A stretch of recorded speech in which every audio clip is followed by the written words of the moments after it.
In this video, we'll look at how we can display timers on stage displays and confidence monitors in Propresenter.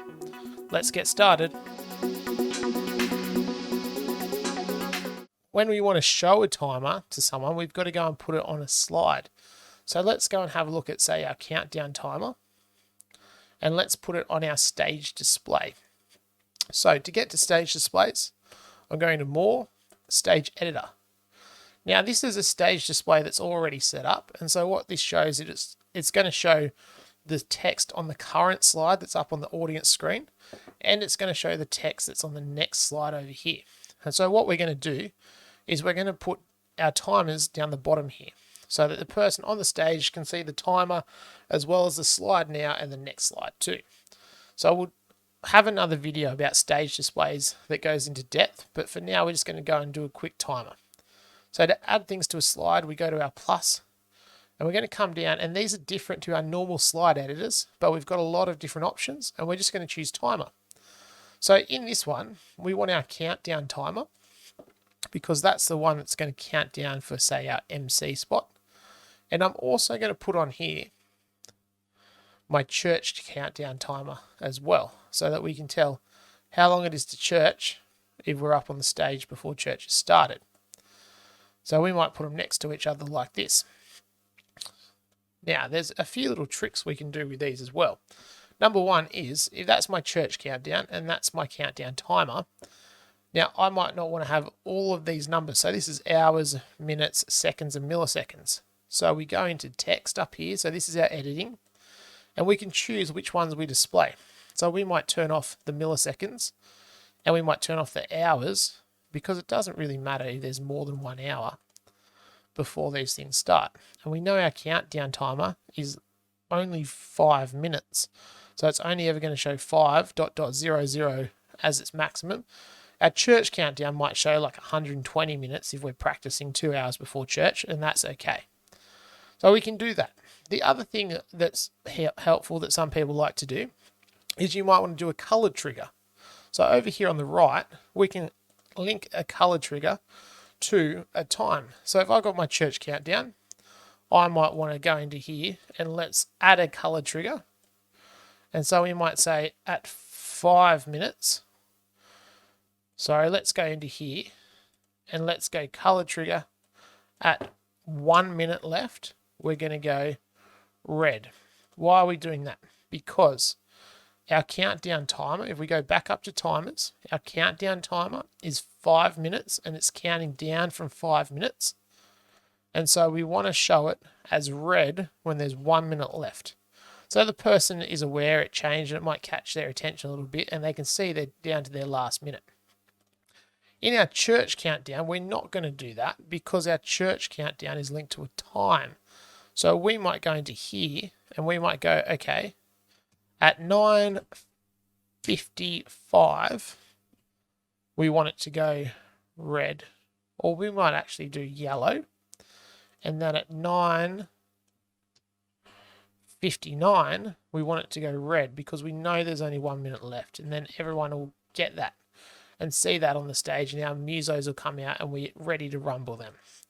And so we can do color triggers as well. Also really useful for your pastor if they're preaching, just so if you're counting down and they do like a 20 or 30 minute sermon, if they do their last couple of minutes in red, or you could do, if it goes over time, to turn it red. So in my countdown timer here, I could do it instead of 1 minute left, I could link it to, if it goes over time, we'll change it to red. So that's another handy feature we can do as well.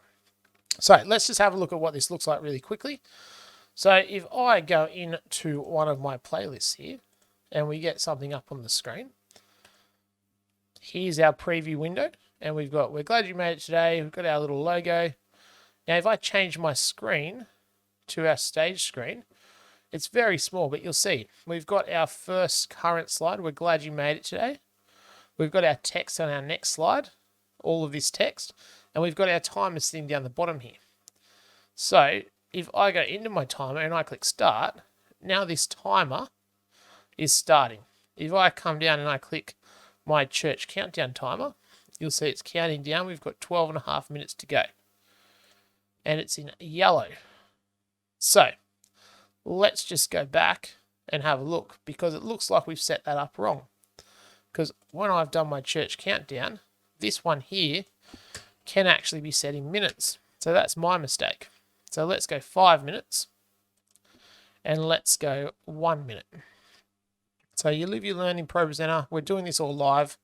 Not much editing to these videos. So bear with me.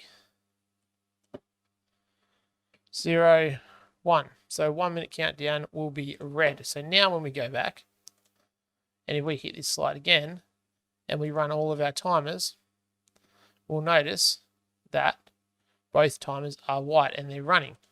If I stop them, they'll stop, and if I reset them, they will reset. Now, the other thing you can do, which is sometimes useful, is sometimes people like to have multiple timers and different timers through their service. So I might have my MC spot timer, and I might want to add, say, my message timer, and they'll be slightly different. So let's go message timer. We might want to count down, and we want it to be, let's say we're going to give the pastor 20 minutes this week. We want it to overrun, and then it's working. So what I can do in my stage editor is then add my countdown timer. Sorry, wrong timer. Add my timer, my message timer. But I might not want to fill up my whole stage display with different timers. Instead, I might want to always have my timers in this one spot, which looks a little bit messy because now they're on top of each other.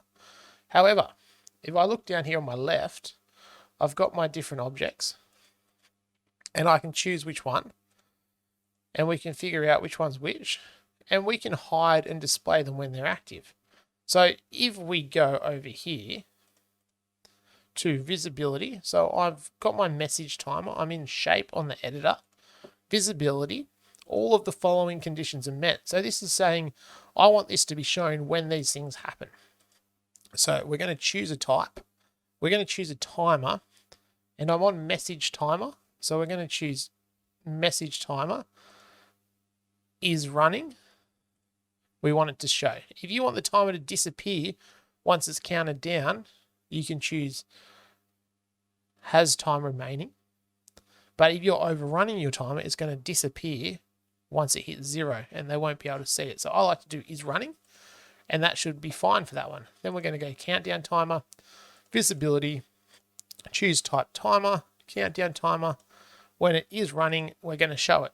Now, same with our church countdown, visibility, choose type, timer, church countdown is running.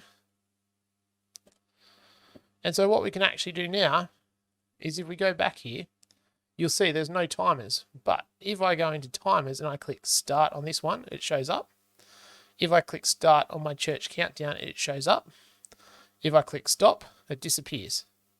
If I also run my message timer, both of them are on top of each other, which is a little bit annoying. But just think about, there's no point in my service that both my countdown timer, if I'm using it for an MC spot, and my message timer will be running at the same time. So that's just a little trick there that we can do to help out and save some space. Instead of having 1, 2, 3, 4, 5 timers across here all of the time, we could put them all on top of them here, and then everyone knows in church all our timers are always in this spot on the screen. It looks a little bit messy in here, but it's a nice little trick that we can use as well. Let's just edit this one while we're here real quick. We're going to go no hours, no milliseconds, and tidy it up a little bit. So 1, let's put them all on top of each other on the left here. So that's our timers for our stage.